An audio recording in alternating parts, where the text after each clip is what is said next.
Hoje nós temos nas leituras também as duas figuras fundamentais, as duas colunas da igreja. Paulo na primeira leitura e João e Pedro. Aliás, aqui no Evangelho, nós vimos na primeira leitura Paulo sendo entregue a autoridades romanas.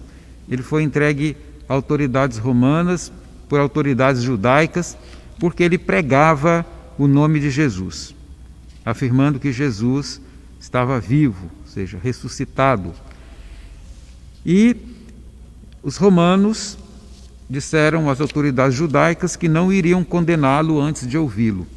É uma referência ao sistema judiciário romano, ao direito romano. O Império Romano tinha uma organização judiciária muito elaborada que dava aos acusados o direito de se defenderem. Todo o direito que nós conhecemos hoje no mundo ocidental deriva do direito romano.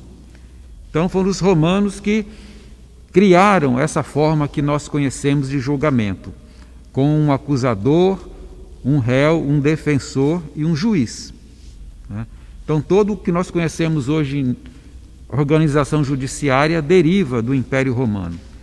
E Paulo era um cidadão romano, e de forma muito inteligente, ele percebendo que poderia tirar vantagem disso para favorecer o Evangelho, ele invoca o direito que todo cidadão romano tinha de ser julgado pelo imperador, em Roma mesmo.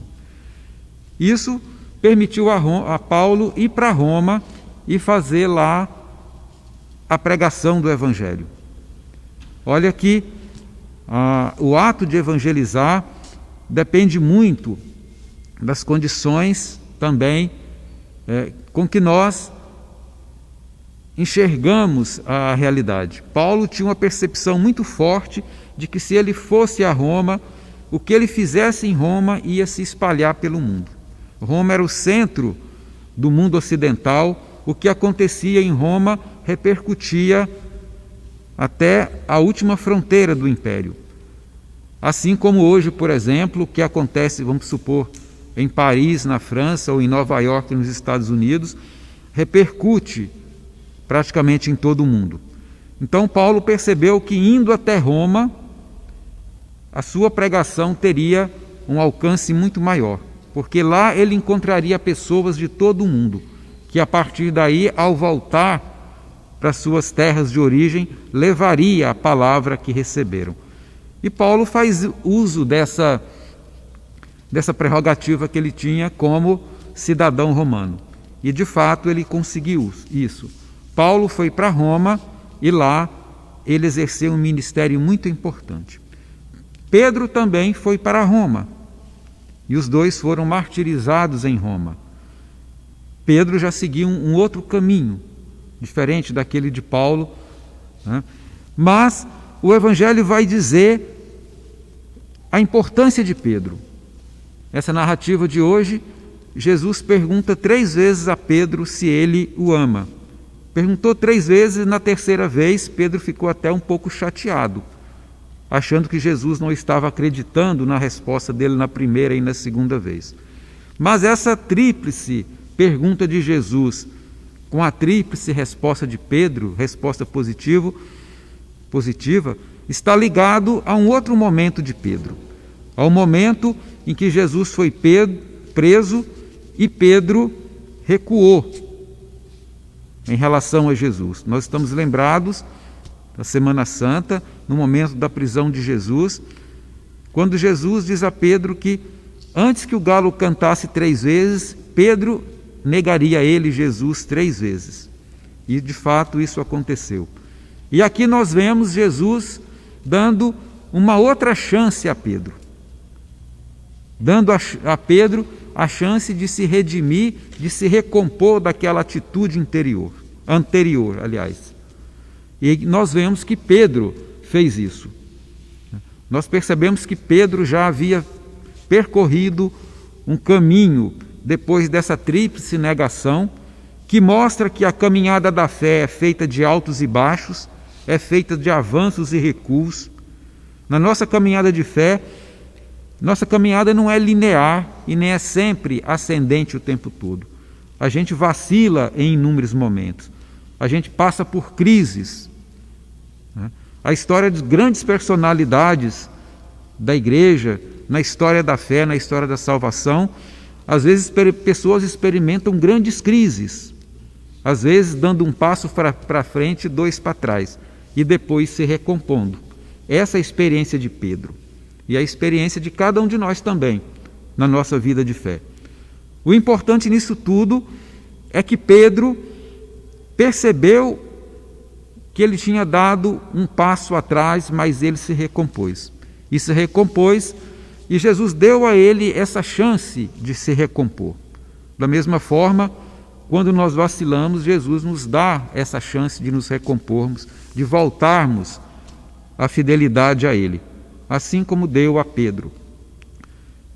E Pedro, nós sabemos, foi escolhido por Jesus pelas suas características, né?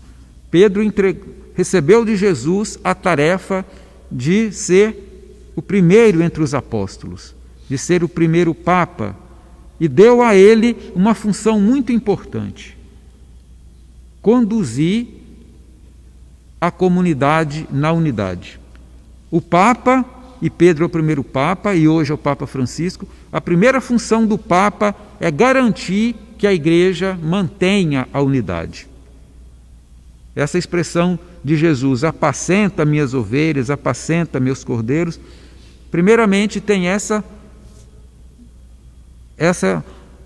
esse significado. Deu a Pedro o carisma da unidade. Ou seja, ele vai manter a igreja caminhando junta, respeitando as diversidades ou a diversidade que ela comporta. A unidade, o Padre Antônio lembrou essa semana, não é uniformidade, mas é todo mundo caminhar naquilo que é essencial, respeitando aquilo que é acessório, aquilo que é diferente nas individualidades. Essa é a grande missão do Papa. E dessa missão deriva todas as outras funções dele. Garantir a unidade da igreja. Nós estamos na Semana da Unidade. O Espírito constrói a unidade. E, historicamente falando, essa construção passa pela figura do Papa, passa pela figura de Pedro. A ele é dado o carisma, a missão e a capacitação para garantir a unidade da igreja. Por isso, se nós quisermos caminhar na unidade da igreja, nós temos que estar atentos ao ensinamento do Papa, naquilo que é essencial. E hoje, nós então nos lembramos do Papa Francisco, de todos os papas que o precederam, dos quais ele garante a unidade, o ensinamento essencial, e rezamos pelo Papa Francisco, para que o Espírito sempre garanta a ele a lucidez, a luz e a força que ele precisa para ser esse centro de unidade. O Papa, como Pedro, sempre será isso, o centro da unidade da igreja. Não importa as suas limitações, não importa as suas experiências pessoais, de limites, às vezes de fracassos pessoais, às vezes passando por dificuldades, por noites escuras, por vacilos em termos pessoais, mas ele sempre será esse centro de unidade. Ao Papa, como a Pedro, é dada essa missão: apacentar o rebanho de Jesus. Glória ao Pai, ao Filho e ao Espírito Santo. Como era no princípio, agora e sempre.